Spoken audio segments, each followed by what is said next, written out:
Secret Invasion! This is the first Marvel show I've watched since What If?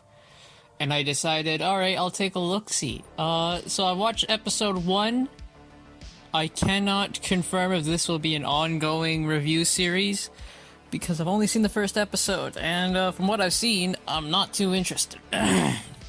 So pretty much, the show starts with Martin Freeman's Everett Ross getting meeting with some agent who's going crazy because he's like, oh, it's the Skrulls, man, it's the Skrulls. He's got like the papers all pinned around the wall. He's like, it's the Skrulls. They're behind all these terrorist attacks that have been happening. It's all a diversion, you know. It's all the Skrulls. And you know, Everett Ross is like, man, I need something to show Nick Fury. Right? You asked me here for my help, but I can't do anything if you don't give me something concrete besides some theories. So the guy shows him something on a tablet we don't see. Everett Ross is like, okay, I'll take this to Fury. And then the guy starts choking Everett Ross because he's like, no, you're a fake. Everett Ross shoots the guy. And then when Everett Ross escapes, he's being chased by some Russian dude. We then see Maria Hill arrive.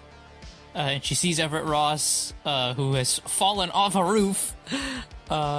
And, you know, she tells the Russian guy chasing him, hey, hold up your hands. But it turns out, oh my god, it's a swerve. That wasn't Everett Ross. It was a Skrull the whole time. And the guy chasing him was Talos, the guy who was playing Nick Fury in Far From Home. It's that dude. He's like, oh, no. You know, you got it all wrong. And, oh wow, I knew it wasn't Everett Ross from the freaking beginning. Because I'm like, they're gonna... Secret Invasion is all about Skrulls. Obviously, they're gonna have a big Skrull whoa moment. Then we see Nick Fury finally arrive from Saber, which will be in the Marvels, so have fun watching that garbage. So Nick Fury arrives from Saber, back on Earth. He meets up with Talos and Maria Hill, and they kind of give him the lowdown of what's going on. There's a bunch of terrorist attacks going on by Skrulls, hoping to cause disruption on Earth because they're gonna take over the Earth. Earth's gonna be their new home, essentially.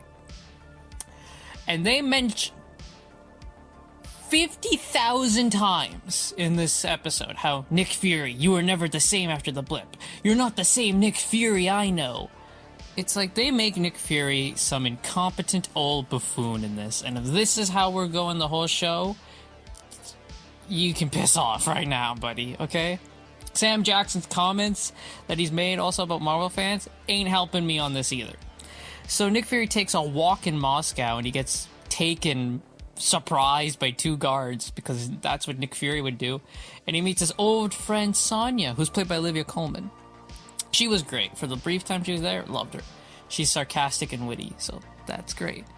So Nick Fury asks her, what do you know about this base that was, you know, raided? And she's like, I don't know anything about that. Nick Fury's like, oh, come on, you're lying.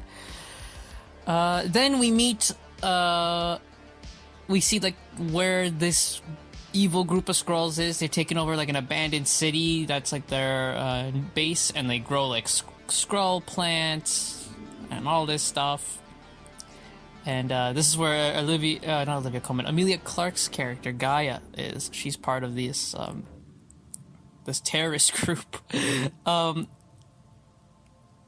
So they have a plan for a big bomb on Unity Day, and they're like, we need to get this bomb. So I say Olivia Colman, Emilia Clarke's Gaia. She goes, she's gonna be the one to go and get the bomb from this dude. Nick Fury and Talos go. They find the dude. Talos and the dude have a fight. The dude's a Skrull, by the way. And, you know, there's a bit of thing where, you know, he tells Talos, you betray your own kind, and Nick Fury kills the guy. And there's a bit of, like, you know, Talos is like, oh, do I betray my own kind? Ooh, type of thing. Then Maria Hill chases down Gaia in the alley, in a subway. Gaia gets away. Talos takes over. And it turns out Gaia is his daughter. Wow. He tells Gaia that your mother died, and when Gaia says, what killed her? He says, ask who you work for.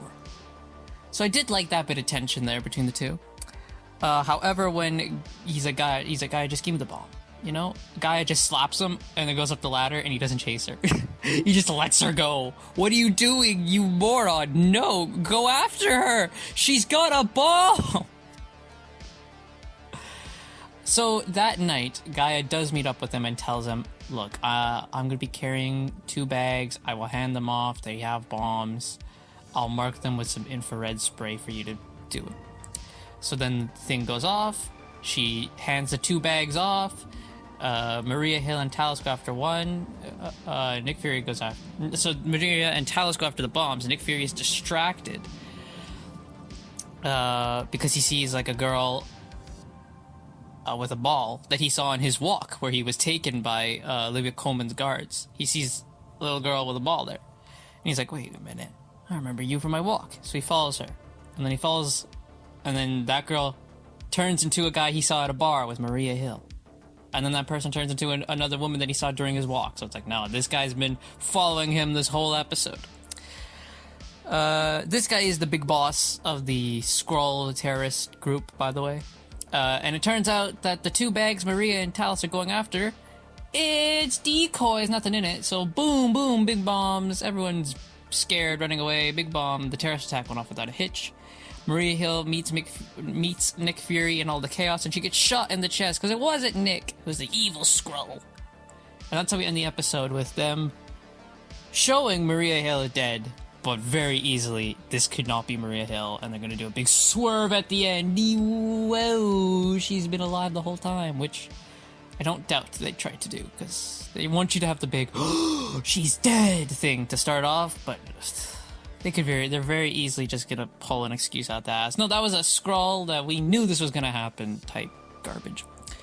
Overall, I give the episode a 6 out of 10. It was somewhat intriguing, but not a lot. I was pretty bored in most places, and it's 6 out of 10, man. It's just it's palatable. I will watch next episode, so we will see. But as of now, this show's not looking super good.